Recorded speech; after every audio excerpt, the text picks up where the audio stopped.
Learning path channel पे आप सबका स्वागत है। मैं चंद्रकांत झा आप सबका हार्दिक अभिनंदन करता हूं। दोस्तों, आज हम संविधान सभा के भाग 3 को लेकर आए।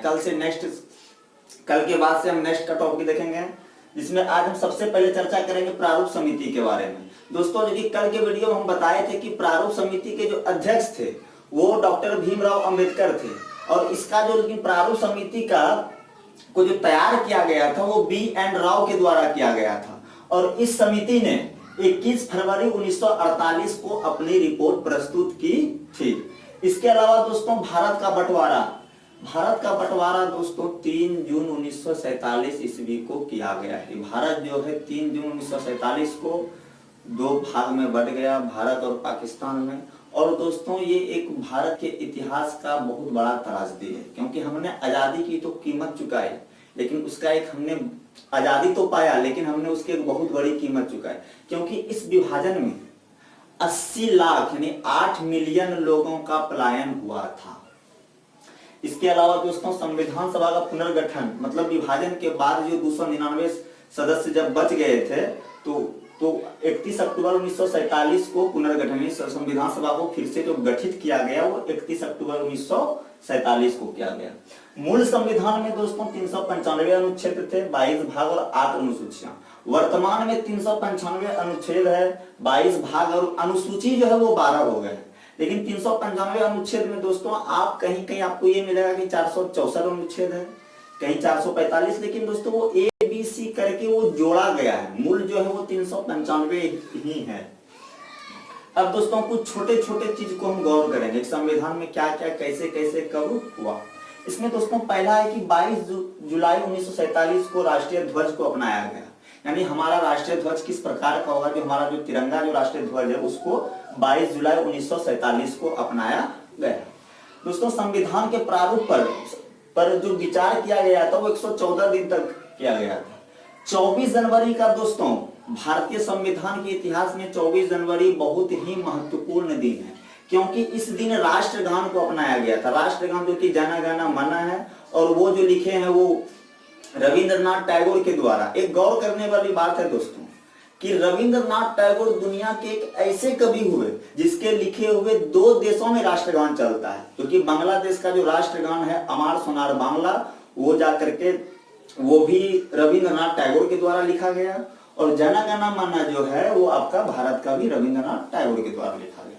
उसके बाद है दोस्तों 24 जनवरी 1950 को ही राष्ट्रगीत जो कि वंदे मातरम है को अपनाया गया। वंदे मातरम को बंकिम चंद्र चटर्जी के द्वारा लिखा गया था, और ये जो लिया गया है ये आनंद मठ से लिया गया। और आनंद मठ जो उपन्यास था दोस्तों वो सन्यासी विद्रोह से था, जो कि कहा जाता है कि अंग्रेजों के खिलाफ जो भारत में पहला विद्रोह हुआ था वो सन्यासी विद्रोह ही हुआ था।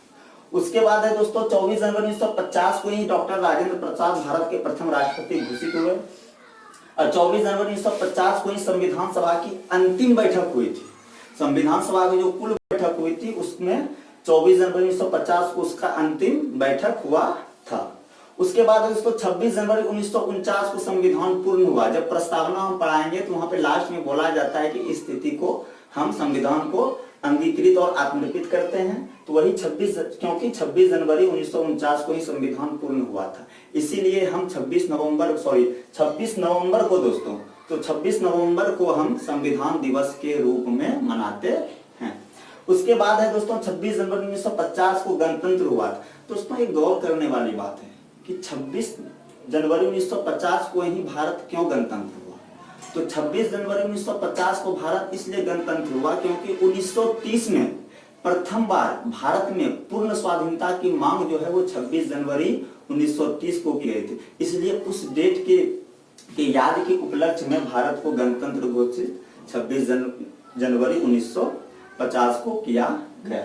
उसके अलावा है दोस्तों कि भारत की जो प्रथम, ये नोट में लिखा हुआ है कि भारत के प्रथम तथा अंतिम भारतीय गवर्नर जनरल जो थे वो चक्रवर्ती राजगोपालाचारी थे, जबकि हम पहले चर्चा कर चुके हैं कि स्वतंत्र भारत के जो प्रथम गवर्नर जनरल थे वो लॉर्ड माउंटबेटन थे। यहाँ पे दोस्तों कंफ्यूजन होता है, तो ये याद रखिए कि लॉर्ड माउंटबेटन प्रथम गवर्नर जनरल स्वतंत्र भारत के, लेकिन प्रथम भारतीय तथा अंतिम भारतीय जो थे वो चक्रवर्ती राजगोपालाचारी थे, जिसको हम राजा जी के उपनाम से जानते हैं। इसके बाद दोस्तों हम गौर करेंगे कि हम पिछले वीडियो में बता चुके हैं आपको अंतरिम मंत्रिमंडल जो कि कैबिनेट मिशन के पहल पे 1946 में किया गया था।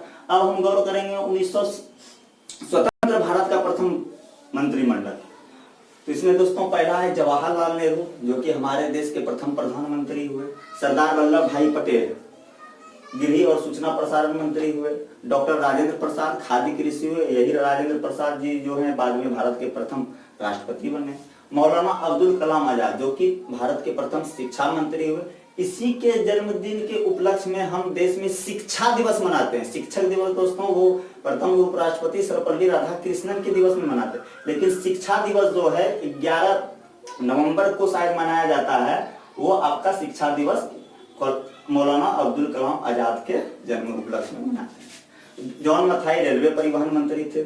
आर के शनमुगम शेट्टी वित्त मंत्री थे। डॉक्टर बी आर अम्बेडकर विधि मंत्री थे, यानी कानून मंत्री जो भारत के प्रथम हुए वो डॉक्टर बी आर अम्बेडकर। दोस्तों अम्बेडकर जी के बारे में थोड़ा हम लोग जान लेंगे कि अम्बेडकर जी का चयन जो हुआ था वो बंगाल से हुआ था संविधान सभा के लिए। इनका निर्वाचन बंगाल से हुआ था, लेकिन विभाजन के बाद बंगाल का वो पार्ट जो है बांग्लादेश में चला गया था, जिस कारण से फिर से इनका जो है अंबेडकर साहब का जो निर्वाचन हुआ वो बॉम्बे से हुआ था। उसके बाद जगजीवन राम श्रम मंत्री थे। सरदार बलदेव सिंह रक्षा मंत्री। राजकुमारी अमृत कौर स्वास्थ्य मंत्री। राजकुमारी अमृत कौर यानी भारत की अगर पूछा जाए कि प्रथम महिला केंद्रीय मंत्री कौन थी तो वो राजकुमारी अमृत कौर थी।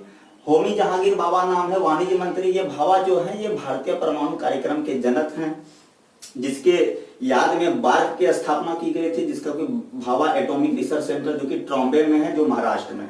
रफी अहमद किदवई संचार मंत्री थे। डॉक्टर श्यामा प्रसाद मुखर्जी उद्योग और आपूर्ति मंत्री। गौर कीजिएगा दोस्तों, डॉक्टर श्यामा प्रसाद मुखर्जी ये मंत्रिमंडल के पहले ऐसे सदस्य थे जो कि इस्तीफा दे दिए थे और इसी ने बाद में जनसंघ की स्थापना की थी। और दोस्तों उसके अलावा है DN गाडगिल जो कि कार्य खनन और ऊर्जा मंत्री थे। इसके अलावा दोस्तों हम कुछ पहलुओं पे गौर करेंगे, जैसे संविधान की आलोचना भी की गई कि संविधान की आलोचना आलोचकों के द्वारा विभिन्न मुद्दों पे की गई कि इसमें जो सदस्य थे उसका निर्वाचन प्रत्यक्ष रूप से नहीं हुआ था, क्योंकि उसमें वयस्क मताधिकार का प्रयोग सामूहिक रूप से देश में नहीं किया गया था। एक इस आधार पे किया गया। दूसरा ये आधार बनाया गया कि कांग्रेसियों की सभा है, क्योंकि उस समय हमारे देश में सबसे बड़ी पार्टी कांग्रेस थी। उसके बाद कहा गया ये हिंदुओं का गठन है, तो ये भी दोस्तों सत्य है कि उस समय सबसे बड़ा जो देश में जो धर्म था वो हिंदू था, इसलिए सबसे अधिक संख्या उसकी थी। उसके बाद कहा गया कि ये सिर्फ वकीलों की सभा है, क्योंकि दोस्तों उस समय जो ज्यादातर नेता थे, राजनेता थे, वो ज्यादातर बैरिस्टर ही थे। तो इन सब आधार पे हमारे संविधान की आलोचना भी की गई है। तो ये दोस्तों संविधान सभा का भाग 3 था। इसके बाद दोस्तों हम इसके विशेषताएं पे नेक्स्ट वीडियो में चर्चा करेंगे। ये संविधान सभा का तीनों भाग कैसा लगा आप हमें कमेंट बॉक्स में जरूर बताइएगा। कृपया इस पेज को शेयर कीजिए, लाइक कीजिए और सब्सक्राइब कीजिए। धन्यवाद।